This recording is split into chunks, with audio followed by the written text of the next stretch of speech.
Premam audio ఫంక్షన్లో దాసరి నారాయణరావు నాగచైతన్య నవ్వు గురించి మాట్లాడుతూ అతడి నవ్వులో ఏదో ఒక మాయ ఉందని, ఆ మాయతోనే చైతన్య సమంతను పడేసి ఉంటాడని అంటూ వేసిన సెటైర్ ప్రేమం ఆడియో ఫంక్షన్ కు హాట్ టాపిక్ గా మారిన విషయం తెలిసిందే. అయితే సమంత అనుకుని అన్నదో లేక అనుకోకుండా అన్నదో తెలియదు కానీ ఈ రోజు ఒక ప్రముఖ దినపత్రికకు ఇచ్చిన ఇంటర్వ్యూలో దాసరి సెటైర్ కు రివర్స్ పంచ్ వేసింది.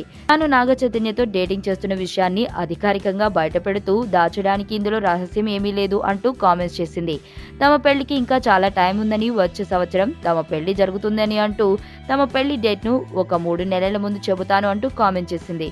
తనకు తన సినిమాలు తప్ప మరే ప్రపంచం తెలియదు అని అంటూ తాను సినిమా కుటుంబానికి సంబంధించిన హీరోను పెళ్లి చేసుకుంటున్నాను కాబట్టి పెళ్లి తర్వాత కూడా తాను సినిమాలలో నటించడానికి ఆ కుటుంబం నుండి అభ్యంతరాలు ఉండవని తన అభిప్రాయం అంటూ కామెంట్స్ చేసింది.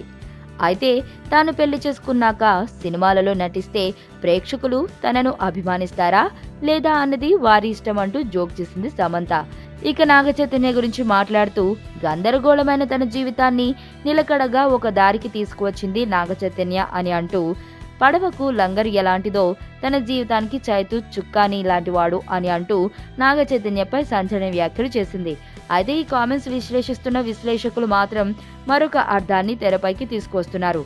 దాసరి ప్రేమం ఆడియో వేడుకలో మాట్లాడుతూ చైతన్య సమంతను బుట్టలో వేశాడు అనే అర్థం వచ్చేట్లుగా కామెంట్స్ చేసిన నేపథ్యంలో సమంత తనను బుట్టలో పడేసింది చైతు కాదు, తానే నాగ చైతన్యను ముగ్గులోకి దింపాను అనే అర్థం వచ్చేట్లుగా సమంత కామెంట్స్ ఉన్నాయని అంటూ విశ్లేషణలు జరుగుతున్నాయి.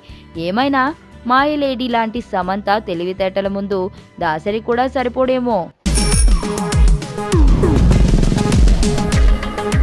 ప్రపంచంలో ప్రతి ప్రేమ కథ మధురంగా ఉంటుంది. మనది మనకు మరీ అద్భుతంగా ఉంటుంది. నా ఫీలింగ్స్ ఎక్స్ప్రెషన్స్ అన్ని పేపర్ మీద రాసి తనకి ఇస్తాను రా. అవసరమా రా ఇదంతా? ఇన్ఫాచ్యువేషన్ రా. రే, అమ్మాయిని చూసిన వెంటనే అలా